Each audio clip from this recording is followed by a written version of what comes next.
नमस्कार विद्यार्थी मित्रांनो, एस एन स्टडी महाराष्ट्र या चॅनलवर सर्वांचं स्वागत आहे. तर बघा विद्यार्थी मित्रांनो, आपण या व्हिडिओच्या माध्यमातून हे बघणार आहे की ज्या विद्यार्थ्यांनी आता 12वीची एक्झाम दिली असेल ते पहिल्यांदाच पोलीस भरतीसाठी ट्राय करणार असेल, म्हणजे पोलीस भरती करायची आहे त्यांना, त्यांच्यासाठी मी हा व्हिडिओ बनवत आहे. जसं की शून्यापासून पोलीस भरतीची तयारी कशी करायची या व्हिडिओच्या माध्यमातून आपण सांगणार आहे. बेसिकपासून ते एंडपर्यंत कशी तयारी केली पाहिजे. तर कीप न करता संपूर्ण व्हिडिओ बघा, जेणेकरून तुम्हाला सर्व डिटेल्समध्ये समजेल. तर बघा विद्यार्थी मित्रांनो, तुम्ही पोलीस भरतीची तयारी करताय, त्याच्यासाठी मनामधून एक जिद्द पाहिजे की मला पोलीस व्हायचं आहे. तुम्ही जर फॉर्मॅलिटी म्हणून तुम्ही जर पोलीस भरतीची तयारी करत असाल, माझा मित्र करायला आहे, माझा काका झालेला आहे, माझा मामा आहे, याच्यासाठी जर करत असाल तर तुम्ही पोलीस होऊ शकत नाही. कारण ते मनातून तुम्हाला जिद्द पाहिजे की हां, मला खरंच पोलीस व्हायचं आहे. तर तुम्ही पोलीस भरतीची तयारी करा. त्याच्यासाठी बघा, तुम्ही पहिल्यांदा एंट्री करताय. एंट्री करत असाल तर तुम्ही पहिल्यांदा चेक केलं पाहिजे की तुमची हाईट काय आहे, नंतर तुमचं वेट किती आहे. वेट पण मॅटर, हाईट वगैरे, तुमची फिटनेस आहे का, कारण तुम्ही पोलीस भरतीत करू शकता का, हे सर्व तुम्ही पहिलं चेक केलं पाहिजे. तर तुम्ही पोलीस भरतीसाठी ट्राय करा.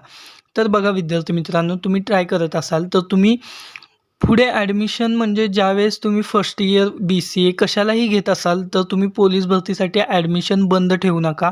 ॲडमिशन हे घ्या. ॲडमिशन घेऊन पण तुम्ही पोलीस भरतीची तयारी करू शकता. मॉर्निंगला ग्राउंड करायचं, इव्हिनिंगला ग्राउंड करायचं, विषय संपला. कारण जास्त टाईम द्यावा लागत नाही आणि तुम्हाला फ्री टाईम असेल त्यावेळेस तुम्ही पोलीस भरतीचं एखादं बुक रीड करू शकतो. तात्यांचा ठोका आहे तो वाचू शकता. आणि बेसिक असतं जे पहिलीपासून ते 10वीपर्यंतचं जे मॅथ असतं, रिझनिंग असतं, ह्याच गोष्टी तुम्हाला, मराठी व्याकरण असतं, ह्याच गोष्टी तुम्हाला पोलीस भरतीसाठी. वेगळं काही नाही. सिलॅबस हा खूप सोपा आहे. आणि तुम्हाला सिलॅबस माहीत नसेल तर तुम्ही पोलीस भरतीची तयारी कसं करणार. त्याच्यासाठी बघा, तुम्हाला पहिल्यांदा तुम्ही हे काढा की कोणते सब्जेक्ट आहेत, की 4च सब्जेक्ट असतात बघा. मी सांगतो, एक म्हणजे मॅथ्स असतं, गणित असतं, गणित नंतर रिझनिंग असतं, रिझनिंग झाल्यानंतर मराठी व्याकरण असतं, GK आणि सामान्य असतं. म्हणजे हे सर्व असते तुम्हाला. आणि हे असतं पहिलीपासून ते 10वीपर्यंत जो बी सिलेबस आहे त्याच्यावरच डिपेंड तुम्हाला प्रश्न विचारले जातात. आणि बेसिक असतं, जास्त डीपमध्ये क्वेश्चन विचारत नाहीत. हे सर्व तुम्ही आधी काढून घ्या. आणि आयोग कशावर प्रश्न विचारतं, गणितावर कोणत्या टॉपिकवर प्रश्न विचारतं आयोग, हे तुम्ही बघा. जुन्या प्रश्नपत्रिका घ्या, म्हणजेच की जुने झालेले एक्झाम असतील पोलीस भरतीचे 2023चे 24, म्हणजे जे काही झालेले एक्झाम आहेत तिथल्या तुम्ही प्रश्नपत्रिका घ्या आणि त्या बघा आधी की कसे प्रश्न विचारले आहेत. आणि नंतर पोलीस भरतीसाठी तयारी करा, म्हणजे तुम्हाला सोपं जाईल. आणि त्याच्यामध्ये फिजिकलमध्ये कोणकोणते इव्हेंट्स असतात, जसे की गोळा फेक, 100 मीटर, 1600 मीटर, हे किती मिनिटात आलं पाहिजे, हे सर्व तुम्ही बेसिक सर्व गोष्टी तुम्ही नोट डाऊन करून घ्या की आपल्याला हे करायचं आहे आणि त्याच्यासाठी एवढा टाईम द्या. तुम्ही तुमचा टाईम मॅनेजमेंट शिकला ना तर तुम्ही पोलीस भरतीची नक्की पोस्ट काढू शकता. आणि प्लस तुम्ही समोर ॲडमिशन घ्या ग्रॅज्युएशनसाठी आणि ते करत तुम्ही हे करू शकता आणि सेल्फ करू शकता. तुम्ही घरून पण करू शकता पोलीस भरतीची तयारी. असं नाही की अकॅडमी जॉईन केली तरच पोलीस होता, असं काही नाही.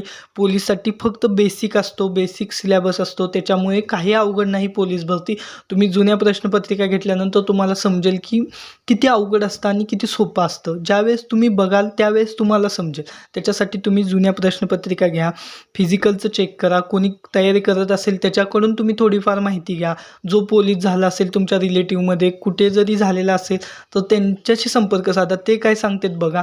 आणि नंतर तुम्ही पोलीस भरतीसाठी तयारी करा. आधी तुम्ही, आणि आपल्या चॅनलवर आपण व्हिडिओ बनवलेले आहेत त्याच्यामध्ये फिजिकलसाठी तुम्हाला काय काय इव्हेंट्स असतात, त्याच्यानंतर लेखी परीक्षेसाठी किती मार्काची असते, त्याच्यामध्ये कोणकोणते सब्जेक्ट असतात, हे आपण व्हिडिओ बनवून टाकलेले आहेत आपल्या चॅनलवर. त्याचीही मी लिंक डिस्क्रिप्शनमध्ये देतो.